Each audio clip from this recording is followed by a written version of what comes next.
Hello दोस्तों, नमस्कार। आपका स्वागत है A1 जी के हब पर। आज हम आपके लिए लेके आए हैं read special series part 4 history से इंपॉर्टेंट क्वेश्चन जो कि एग्जाम में पूछे जा सकते हैं। बहुत ही इंपॉर्टेंट क्वेश्चन है। एक बार इस वीडियो को आप एंड तक जरूर देखिएगा। और ओनली 20 क्वेश्चन है। बहुत ही कम समय में क्वेश्चन आपके रिवाइज हो जाएंगे। और आज की क्लास हम शुरू करते हैं बहुत ही अच्छे से मोटिवेशन के साथ। दुनिया में सबसे कीमती हमारा परिश्रम है और जिंदगी में सबसे अच्छा हमारा आत्मविश्वास है। और इसी आत्मविश्वास के साथ हम आज की क्लास शुरू करते हैं। आपको अभी ये नहीं सोचना है कि बहुत ही कम डेज हैं, हम नहीं कर पाएंगे। आप एंड तक तैयारी करते रहिएगा, क्योंकि जो तैयारी करता रहेगा वो तो सफल जरूर होएगा। तो क्वेश्चन नंबर 1, संस्कृत भाषा के व्याकरण की रचना किसने की?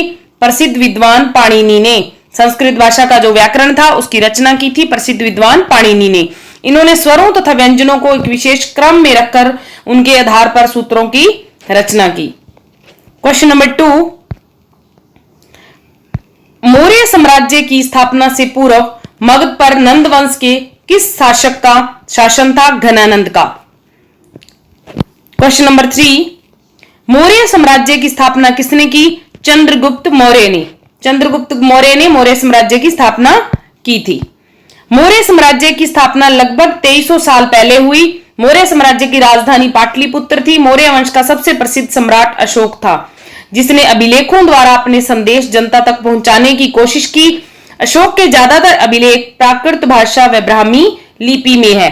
तो क्वेश्चन यहां से भी पूछा जा सकता है कि अशोक के जो अभिलेख है कौन सी लिपि में है? ब्राह्मी लिपि में, और भाषा प्राकृत भाषा। और अशोक ने ही सबसे ज्यादा अभिलेखों का निर्माण करवाया था। क्वेश्चन नंबर 4, मेगस्थनीज कौन था? ये मिस प्रिंट हो गया, मेगस्थनीज था यहां पे। तो मेगस्थनीज कौन था? सेल्यूकस निकेटर का राजदूत था। मेगस्थनीज चंद्रगुप्त मौर्य के दरबार में यूनानी राजदूत था और इसकी पुस्तक का नाम है इंडिका। ये चंद्रगुप्त मौर्य के समय भारत आया था। सेल्यूकस निकेटर का ये राजदूत था। क्वेश्चन नंबर 5, चंद्रगुप्त मौर्य ने किसकी सहायता से मगध पर मौर्य वंश की स्थापना की थी? मौर्य वंश की स्थापना किसने की? चंद्रगुप्त मौर्य ने। और किसकी सहायता से? कौटिल्य और चाणक्य की सहायता से।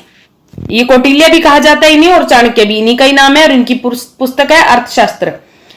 चाणक्य का अहम रोल है मौर्य वंश की स्थापना में। इन्होंने चंद्रगुप्त को मार्गदर्शन दिया, फिर ही मौर्य वंश की स्थापना चंद्रगुप्त कर पाए थे। तो इनके जो गुरु मान सकते हैं अपने, और या सलाहकार मान सकते हैं, तो ये थे चाणक्य। और इनकी पुस्तक है अर्थशास्त्र, जिसमें राजनीतिक नीतियां वगैरह सब बता रखा है। अच्छी पुस्तक है। मौर्य वंश के 3 महान शासक हुए थे: चंद्रगुप्त मौर्य, बिंदुसार मौर्य और अशोक मौर्य। क्वेश्चन नंबर 6, उत्कृष्ट पॉलिश वाले पत्थर की मूर्ति जो मौर्यकालीन स्तंभ का हिस्सा है, जिसे वर्तमान में राष्ट्रपति भवन में रखा गया है, कहां से प्राप्त हुई? रामपुरवा से।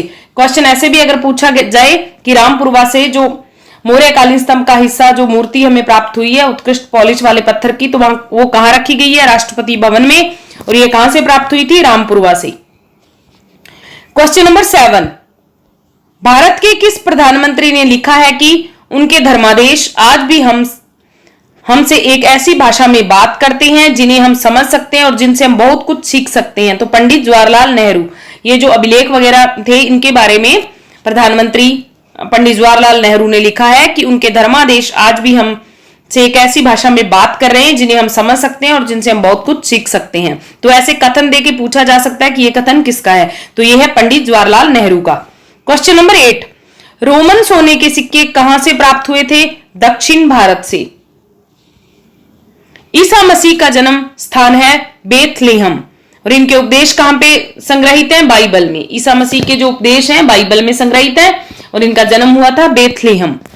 क्वेश्चन नंबर 10, मूवेंदार शब्द का क्या अर्थ है? मूवेंदार शब्द एक तमिल भाषा का शब्द है और इसका अर्थ है 3 मुखिया। क्वेश्चन नंबर 11, सातवाहन वंश का सबसे प्रमुख राजा कौन था? श्री सातकर्णी। सातकर्णी जो था ये गौतमी पुत्र था और सातवाहन वंश का सबसे प्रमुख राजा था। क्वेश्चन नंबर 12, उपमहाद्वीप में सबसे पहले सोने के सिक्के जारी करने वाले शासक कौन थे? कुषाण शासक।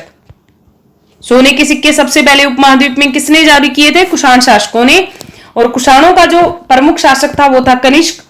बौद्ध धर्म की नई धारा महायान का विकास भी कुषाण राजवंश के समय हुआ था। बौद्ध धर्म की कौन सी धारा थी? महायान। और इसका विकास कब हुआ? कुषाण राजवंश के समय। और इनका प्रमुख शासक था कनिष्क। और सोने के सिक्के सर्वप्रथम महाद्वीप में किन्होंने शुरू किए थे? कुषाण शासकों ने। क्वेश्चन नंबर 13, थेरवाद किस धर्म से संबंधित है? बौद्ध धर्म से। क्वेश्चन नंबर 14, ज्ञान प्राप्ति के बाद एकांतवास करने, ध्यान साधना करने को क्या कहा जाता है? बोधिसत्व। जो ज्ञान प्राप्ति हो जाती है उसके बाद एकांतवास और ध्यान साधना करने को क्या कहा जाता है? बोधिसत्व। क्वेश्चन नंबर 15, महात्मा बुद्ध की जीवनी बुद्ध चरित के रचनाकार कौन थे जो कनिष्क के दरबार में रहते थे? तो ये थे अश्व घोष। और ये कहां रहते थे? कनिष्क के दरबार में। कुषाण शासक जो था कनिष्क, उसके दरबार में ये रहते थे। अश्व घोष इन्होंने महात्मा बुद्ध की जीवनी लिखी थी। किस नाम से? बुद्ध चरित के नाम से। कनिष्क ने 1900 साल पहले बौद्ध परिषद का गठन किया था। क्वेश्चन नंबर 16, रेशम बनाने की तकनीक का आविष्कार सर्वप्रथम कहां हुआ था? चीन में। 7000 साल पहले चीन में रेशम बनाने की तकनीक का आविष्कार हो गया था। क्वेश्चन नंबर 17,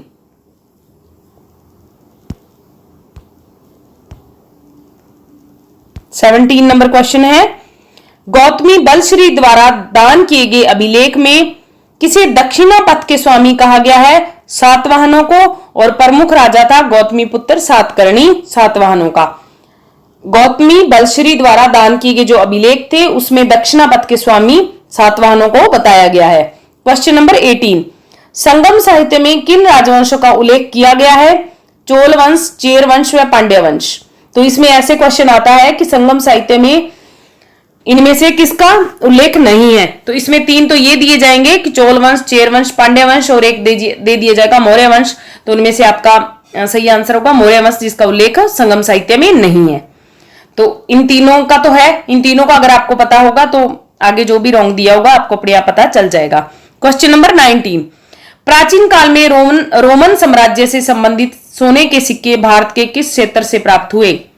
दक्षिण भारत से। प्राचीन काल में जो रोमन साम्राज्य से संबंधित सोने के सिक्के थे वो भारत के दक्षिण भारत से प्राप्त हुए थे। और सर्वप्रथम सोने के सिक्के उपमहाद्वीप में किसने बनवाए थे? कुषाण शासकों ने। क्वेश्चन नंबर 20, प्राचीन काल में भारत का कौन सा क्षेत्र सोना, मसाले व खासतौर पर काली मिर्च तथा कीमती पत्थरों के लिए प्रसिद्ध था? तो ये भी था दक्षिण भारत। प्राचीन काल में भारत का कौन सा क्षेत्र सोना, मसाले, खासतौर पर काली मिर्च, कीमती पत्थरों के लिए प्रसिद्ध था? दक्षिण भारत।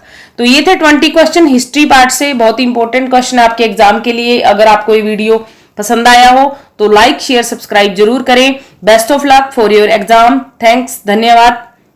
मिलते हैं नेक्स्ट